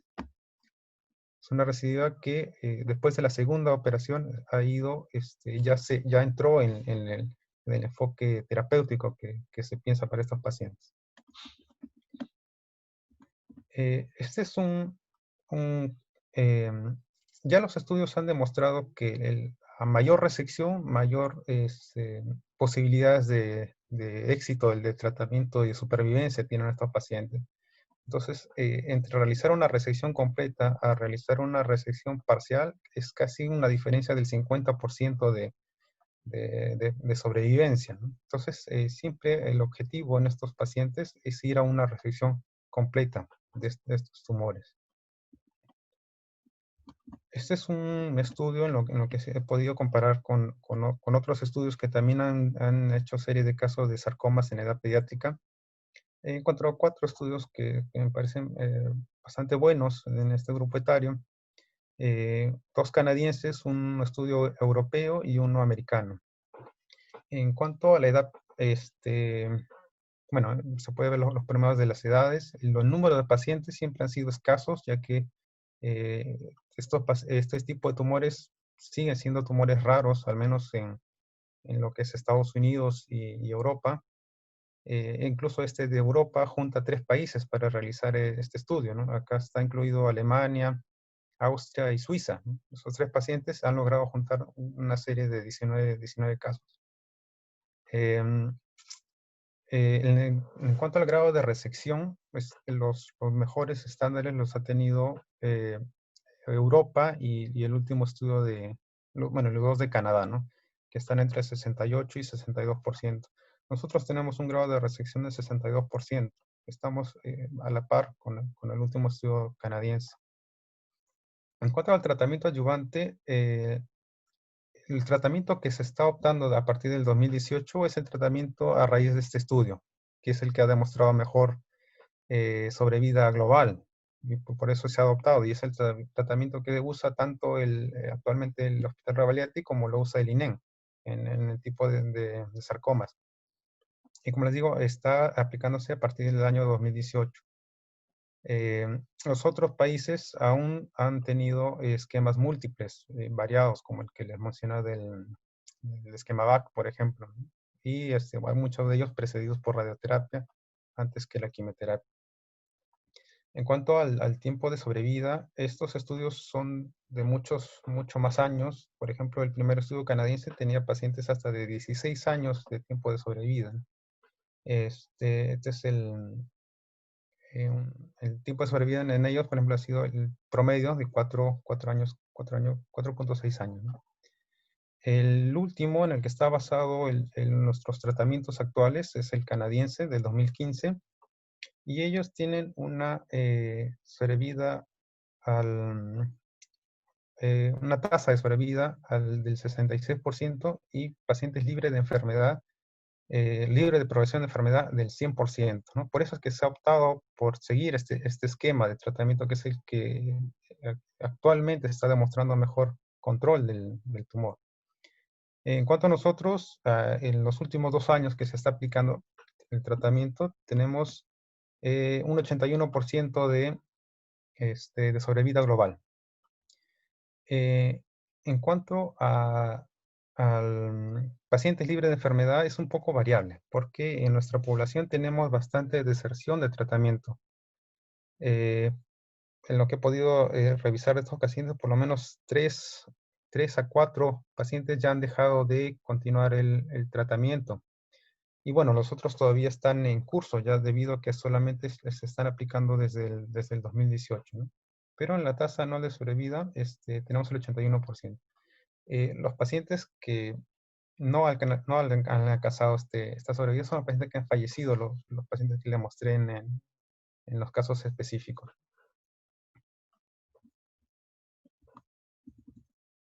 Y bueno, por lo que hemos podido revisar y lo que hemos visto de este tipo de tumores cerebrales, de los sarcomas intracraneales, hay algunas consideraciones que tenemos que tener en cuenta en este tipo de tumores.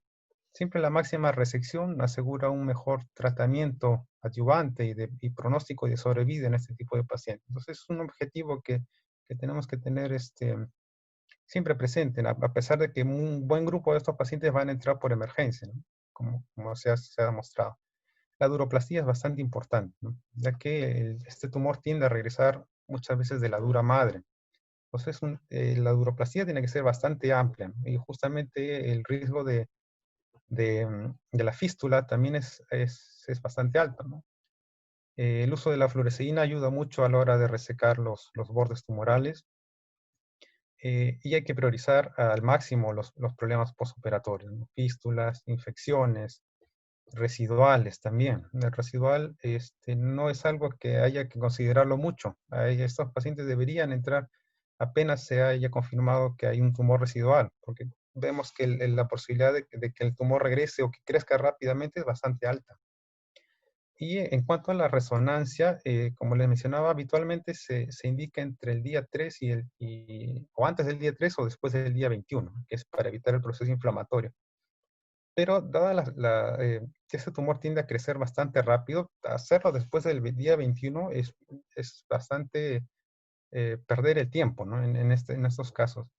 Yo creo que una consideración es tratar de hacerlo dentro de la primera semana.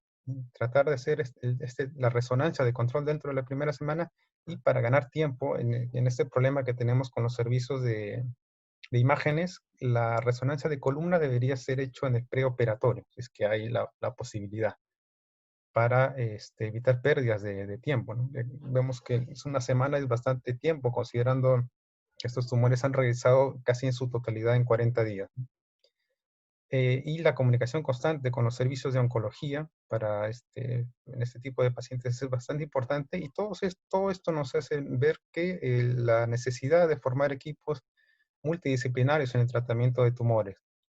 Pero yo creo que no solamente es saber que existe un neurocirujano, que existe un radiólogo, que existe un oncólogo que tiene que ver este paciente, sino que el oncólogo, el neurocirujano, el radiólogo, el terapeuta, formen parte de un equipo, para evitar que, por ejemplo, cuando uno vaya a sacarle cita y tenga que explicarle por qué lo tiene que hacer en la primera semana, por ejemplo, el radiólogo no tenga que exponerle nuevamente todo el caso o explicarle por qué tiene que hacerse este tipo de imágenes tan pronto. Entonces, formar un equipo multidisciplinario para tratamiento de tumores. Yo creo que es una consideración bastante importante para este tipo de pacientes, ¿no? Y bueno, eso es todo en cuanto a la exposición. Esta fue una foto que tomamos en el último día del residentado de neurocirugía pediátrica. Justamente fue un paciente de sarcoma cerebral, el último que pude ver durante los 2 años de formación. Bueno, un excelente equipo quirúrgico me acompañó ese día.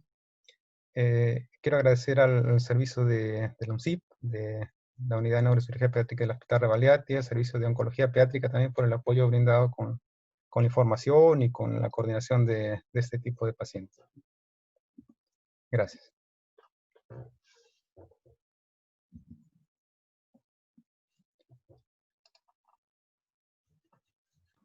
Muy bien, doctor Cristian Silva. Gracias por su ponencia. No sé si el doctor o los colegas que están observando y asistiendo a esta ponencia tengan algunas preguntas. Vamos a ver, creo que algunas preguntas acá, ¿no?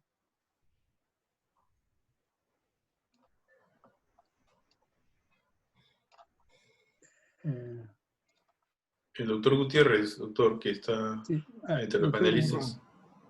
Ya, doctor Gutiérrez. Germán, ¿puedes leer un poco las preguntas, Sí, o tal vez te las leemos nosotros? Estoy yendo. Sí, perfecto, gracias. Vamos a ver. Desde junio, no encuentro. Doctor Gutiérrez, abra su micro para que pueda preguntar en vivo y en directo. A ver, doctor Gutiérrez, por favor. ¿Puede preguntar directamente? Doctor Gutiérrez. Sí. No, lo que estaba preguntando era respecto a la tasa de recurrencia que han observado en estos pacientes, ¿no? ¿Cuánto de recurrencia de tiempo? Y cómo lo ha sido con la sobrevida, ¿no? De los que han recurrido. Sí, doctor Cristian, ¿puede? Sí, sí, como en una de las últimas diapositivas, nuestra tasa de sobrevida a 2 años, considerando ya el tratamiento más estandarizado que estamos llevando, estamos en un 80%, pero claro, estamos solamente considerando los 2 últimos años. En cuanto a la progresión libre de enfermedad, esto es un poco más difícil de contabilizarlo debido a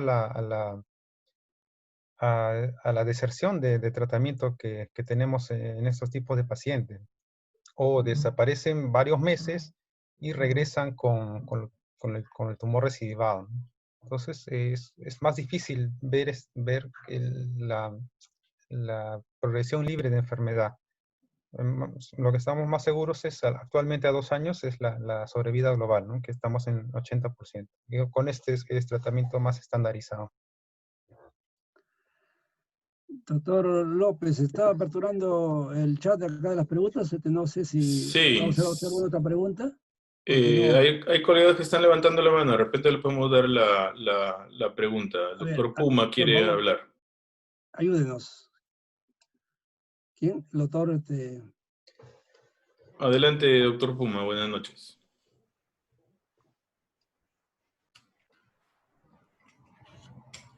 Doctor Puma. Abra su micrófono.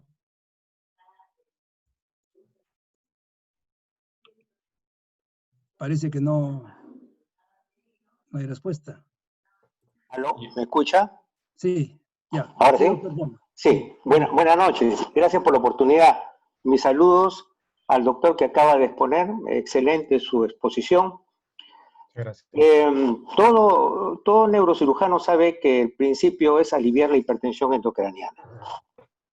Pero la neurocirugía no puede quedar ahí en un proceso de tipo mecánico. Por lo tanto, en su intervención en la primera parte, él alude muy bien, el doctor, sobre los receptores tirosina-quinasa. Estamos en un momento ya de a partir del siglo XXI en que la biología molecular se hace muy evidente, que ya se venía haciendo de los años 80. Y eso es lo que se nos ha interesado a nosotros particularmente. Entonces, sabemos que los receptores tirosina-quinasa poseen ligandos con la insulina, con el crecimiento epidérmico, con las neurotrofinas, y algo más que él mismo pone en su slide, que es sumamente interesante y me parece muy bien, es con respecto a la angiogénesis.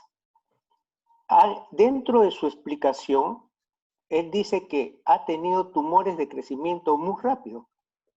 Y eso es evidente por el proceso de angiogénesis. Fíjese, si nosotros hacemos un correlato clínico, neurológico y neuroquirúrgico, nos está haciendo recordar los tumores que hemos operado, como los glioblastomas multiformes y como los meningiomas malignos. No me estoy refiriendo al meningioma simple, sino al meningioma maligno, que hay que resecarlos muy bien, porque si no, estos van a crecer rápidamente. Y él habla de un tiempo hasta pacientes, creo uno que falleció entre 40 y 49 días. Mi pregunta es la siguiente en base a esta reflexión, que me parece oportuno. Con respecto a la angiogénesis y el crecimiento endotelial, como prevención y la utilización de algunas sustancias como el bloqueo de la angiogénesis, ¿qué sustancias han utilizado o en su valoración de investigación académica, que está muy buena, porque se ha metido la parte de la biología molecular y eso me ha dado mucho gusto? Quisiera saber si han revisado sobre el Avastin, la antigua talidomida, etcétera, etcétera, o si han evaluado otra forma como para bloquearlos, porque estos tumores crecen muy rápido. Muchas gracias por la oportunidad. Sí, muchas gracias a todos por su comentario. Bueno, Cristian, sí, bueno, en el grupo que mayor respuesta ha tenido es a fármacos citotóxicos, como el que se ha usado, como el ICE. No he visto en los trabajos que se hayan usado inhibidores angiogénicos. Lo que sí me olvidé mencionar durante la exposición es que en un estudio de 8 casos, 2 de estos pacientes debutaron con sangrado intraparenquimal. fueron a evacuación del hematoma y no se encontró evidencia de tumor en ese momento. Y esto fue en 1 o 2 meses antes y en otro 1 mes antes de nuevamente debutar con sangrado, donde ya finalmente se encontró el tumor, ¿no? Entonces, definitivamente hay un componente altamente angiogénico. Sabemos que el tumor, el sarcoma, es derivado del mesénquima, pero ¿dónde podemos encontrar tejido mesenquimal intraparenquimal? En las arterias, justamente, arterias y venas, en la parte vascular. Y como mencioné en una de las diapositivas, altamente relacionado o ligado a la adventicia, ¿no? Probablemente ese sea un foco de origen a nivel intraparenquimal, ya que intracraneal sabemos que puede crecer del hueso o de la dura madre, ¿no? Como le mencionó, doctor, no he visto en los estudios que se haya aplicado algún inhibidor angiogénico, probablemente en estudios, pero ninguno que haya podido encontrar. Doctor Posadas, el doctor Alcides Vargas desea hablar también. Ya. Doctor Alcides Vargas, tiene usted la palabra. Abra su micrófono, por favor. Sí, me escucha, ¿verdad? Buenas noches. Doctor, buenas noches. Buenas noches. Buenas noches. Felicitarle al doctor Silva, al doctor Posada por una excelente presentación. ¿No? Mire, nosotros trabajamos en un hospital de emergencias y prácticamente estamos acostumbrados a que estos pacientes vengan con cuadro de hipertensión intracraneal y muchas veces con sangrado como primer signo. Y al ingresar a la cirugía, que muchas veces lo hacemos inmediatamente a su llegada, parecen ser en la tomografía un accidente cerebrovascular y no un tumor. En algunas ocasiones se encuentra tejido diferente a un problema, a un hematoma solamente. ¿Ya? Y tras sacar alguna muestra sospechosa, recién estamos frente a un tumor. Y en ese proceso de hacer una prueba y una tomografía, ir a una resonancia, que puede demorar, vamos a poner una semana o 10 días, lamentablemente la velocidad de estos tumores no gana. Y nuevamente es como si no se hubiese operado. Esa es la experiencia que nosotros tenemos en los hospitales de emergencias y justamente lo que se está explicando, pienso yo, que hacer un diagnóstico precoz, hacer el uso de todos los recursos que puedan ayudar para hacer una cirugía, sea inclusive un neuronavegador, la fluoroceína, un aspirador ultrasónico, van a ayudar enormemente a resecar lo máximo posible de estos tumores. Entonces, apoyo esta idea, este plan, sobre todo del tratamiento complementario, que según los estudios que he estado comparando, resulta beneficioso. Nosotros, para el diagnóstico, contamos con el apoyo del INEM, y muchos de estos tumores, como comento, son altamente malignos, emparentados a los glioblastomas multiformes, inclusive, ¿no? Tenemos la experiencia ingrata de hace una semana, una niña de 6 años acaba de fallecer. La verdad que se ha operado como 2 veces, hagas cirugía que hagas, la mejor que puedas, muchas veces tumores son muy recidivantes. Entonces, creo acá que es importante el apoyo de otro tipo de especialidades, ¿no? Inclusive la ingeniería molecular que nos puede ayudar en esto que significa el patrón angiogénico, ¿no? Al igual que en algún momento han estado hablando que las malformaciones, bueno, arteriovenosas también pueden tener algún tipo de respuesta a estos tratamientos moleculares. ¿Ya? Y finalmente quisiera preguntarle si en el Hospital Rebagliati ustedes han tenido la oportunidad de encontrar metástasis de otro nivel del cerebro y si han hecho también alguna cirugía asociada. Gracias. Gracias, doctor Vargas. Cristian. Sí, en los casos que hemos podido revisar no hemos tenido metástasis asociadas, ¿no? Pero sí en los reportes, por ejemplo, en los casos americanos, 2 pacientes son tumores o son sarcomas medulares, ¿no? Bueno, de la zona de la columna, uno cervical y uno torácico. Este tipo de tumores tiene una predilección para hacer metástasis a huesos y a pulmón, ¿no? Ese es sus sitios más comunes de metástasis. Pero no hemos tenido casos de metástasis, ¿no? Al menos al momento del diagnóstico, ¿no?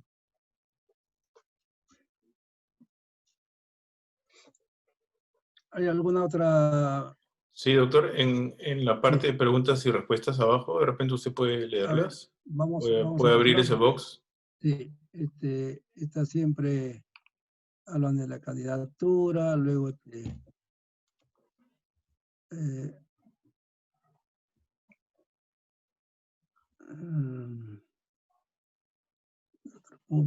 allá, acá tenemos acá una, del doctor Manuel Antonio Pajuelo, con respecto a la duroplastía, ¿utilizan algún injerto?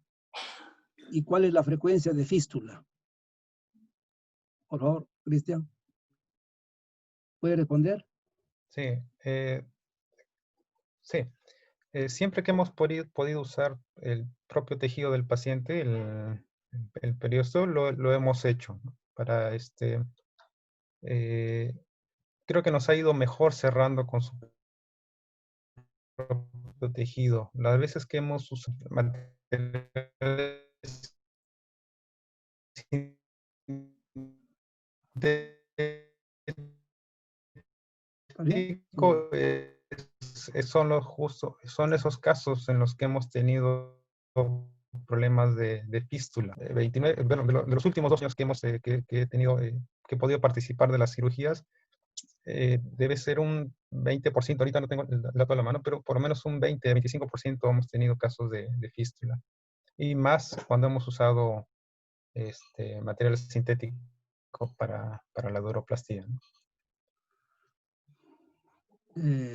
Bien, el doctor Cristian Castillo dice, buenas noches, tengo una consulta. Parte de los motivos de las reoperaciones ha sido porque en la primera cirugía presentaba sangrado considerable por la naturaleza del tumor.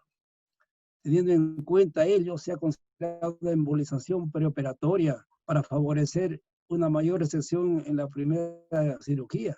Él pregunta. Y otra, dice, muchos de los cuadros de hidrocefalia obstructiva que presentaron fueron resueltos en primera instancia con DF. Han considerado realizar ventriculostomía como manejo inicial de la hidrocefalia. Cristian, ¿puedes responder? Sí. Cristian. Sí, sí.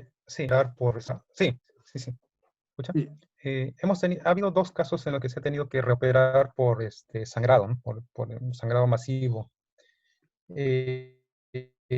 Pero dada la emergencia que suscitan estas hemorragias, no da muchas veces tiempo a pensar en embolizarlos. Sin embargo, hay los estudios sí demuestran que es más factible una resección posterior, aunque también en estos casos en los que el paciente entra en embolización previa, puede provocar más bien el sangrado del tumor, ¿no? Y, por ejemplo, en una serie americana de 8 casos que fueron embolización, 2 de ellos sufrieron de hemorragia durante el acto de la embolización, que requirió finalmente una cirugía de emergencia. Entonces, yo creo que si el paciente está lo suficientemente estable y hay el tiempo para hacer una embolización previa del tumor, creo que es una buena opción.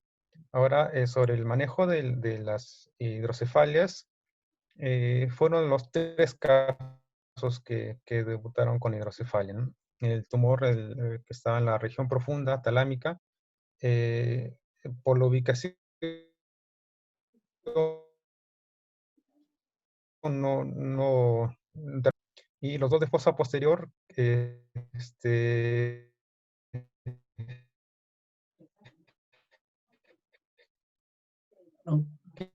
Cristian, tu micro. Hubiera sido una opción, pero bueno, uno se operó en Arequipa, se colocó. Sí. A ver, respecto a este tipo de preguntas, me parece interesante, pero no olviden de que solamente 2 casos fueron de fosa posterior y el resto eran supratentoriales. y los que habían hecho hidrocefalia, aquel que estaba en la parte subtalámica, los ganglios basales, prácticamente la primera opción, mientras lo amerita, sería una ventriculostomía, siempre y cuando había una hidrocefalia obstructiva y para aperturar ese ventrículo. Pero generalmente las masas invaden al ventrículo y comprimen y son gigantes. Entonces, en algún caso va a meritar un drenaje ventricular externo o si no una válvula, como ha sucedido. Pero sí se tiene en cuenta la ventriculostomía, por un lado. Y por el otro lado, respecto a que es importante tener en cuenta de que el sangrado de estos tumores es tan rápido que incluso se ha tenido que operar el 49% en la emergencia. O sea, es un alto porcentaje. O sea, son tumores sangrantes y que resulta son sarcomas. O sea, se ha ido incrementando en la emergencia la patología de operar tumores malignos sangrantes, ¿no? Entonces no te da tiempo para hacer mayor situación de embolización, incluso de una arteriografía que podría haberse hecho, ¿no? En algún paciente quizás. Me parece que hay otra pregunta del doctor Roberto Ramírez. Bueno, felicitaciones por presentar la evolución de la enfermedad y sus complicaciones. Pregunta, ¿cuál es su experiencia de la craniotomía descompresiva y sarcomas gigantes? Y la otra es, ¿y en qué influye el tiempo de espera para inicio del tratamiento médico oncológico? Cristian, ¿puede responder? Sí. Respecto a la craniotomía descompresiva y sarcomas gigantes. Sí. ¿Y en qué influye el tiempo de espera para el inicio del tratamiento médico oncológico? Sí. En cuanto a la craniotomía descompresiva, debido a que generalmente estos tumores son de un volumen bastante extenso, considerando la proporción del cráneo, la resección de este mismo tumor crea el suficiente espacio para permitir liberar la presión. De hecho, cuando el tumor llega a retirarse casi o en su totalidad, se forman, crea el problema que el parénquima luego no puede ocupar el espacio que pierde. Entonces, yo creo que de un inicio hay que enfocarse en resecar al tumor, más que pensando entrar en hacer una craniotomía descompresiva. Creo que si el tumor se logra sacar en su totalidad, al menos en la serie de 29 casos, no ha habido la necesidad de hacer una craniotomía descompresiva. Ahora, en cuanto al inicio del tratamiento, eso va muy ligado a cómo vaya la operación. Si la operación ha habido complicaciones, eso va a demorar el inicio del tratamiento. La otra es la resonancia. Estos pacientes, para iniciar el tratamiento oncológico, necesitan hacerse primero el estadiaje. Y en eso entra resonancia completa, incluida columna, si es que no se ha hecho, la toma de la muestra de líquido que se hace en la zona lumbar. Necesitan colocarse un catéter port, y esto lo hace el servicio de radiología intervencionista. Y luego de eso, recién están en condiciones para iniciar, si es que no hay alguna otra complicación, para iniciar la quimioterapia, ¿no? Bueno, los ciclos posteriores ya dependen de cómo vaya su tolerancia al tratamiento, ¿no? Pueden cursar con problemas hematológicos, generalmente por la toxicidad del mismo tratamiento, que son citotóxicos, ¿no? Entonces, eso ya es variable, pero la demora en el inicio suele ir ligado a eso, ¿no? La demora de la resonancia, la demora de la colocación del catéter port, en las complicaciones postoperatorias, ¿no? En problemas de fístulas, de infecciones de herida operatoria. Todo eso dilata el inicio de la quimioterapia. Bien, aparte de las complicaciones que puedan darse, y a pesar del tratamiento urgente que se hace en muchos de los pacientes, hay un aspecto hipopúblico administrativo respecto al apoyo para que se haga la resonancia como un examen de elección y verificar exactamente cuánto tumor queda o puede haber una invasión en otras áreas.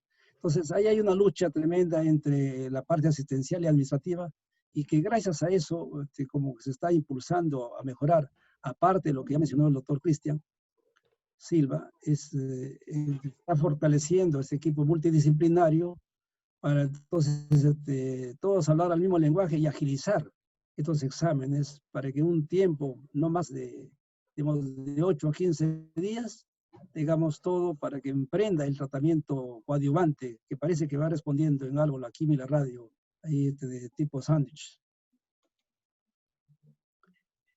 No sé si habrá alguna otra pregunta, doctor López nos puede ayudar porque por escrito ya no veo ningún otro. Doctor López. No hay más, Germán, por el momento. Muy bien. Solamente quería terminar entonces, no sé si alguien de ustedes quiere preguntar, porque para terminar, ¿alguien más desearía preguntar? Creo que si no es así, un agradecimiento obviamente a los integrantes de la sociedad, de la Junta Directiva y también a los participantes y decirles que este tumor maligno, devastador desde el punto de vista del pronóstico, tenemos que ser agresivos en el tratamiento inicial. Y para eso tenemos que estar preparados para la atención desde emergencia. Pues esta subespecialidad ha permitido, incluso la última operación que ha hecho el doctor Cristian Silva como subespecialista, justo ha sido un sarcoma hace 8 o 15 días. Así que eso ha sido ya más que su debut, ha sido pues el previo que ha recibido como ser especialista en neurocirugía pediátrica. Así que gracias, doctor Walter Durán y todo el equipo de la Junta Directiva. Gracias, Cristian. Y hay que seguir avanzando en toda esta situación crítica que estamos viviendo, la pandemia también, y nuestra labor neuroquirúrgica pediátrica. Gracias. Bueno, muchas gracias a todos por la participación y si no hay otro comentario más, agradecemos la participación de todos ustedes y nos vemos nuevamente el próximo martes, siempre a las 8 de la noche. Y muchas gracias por su presencia. Buenas noches. Gracias, doctor Gutiérrez, gracias, doctor López, y a toda la Junta Directiva en conjunto. Muchas gracias a ustedes. Buenas noches.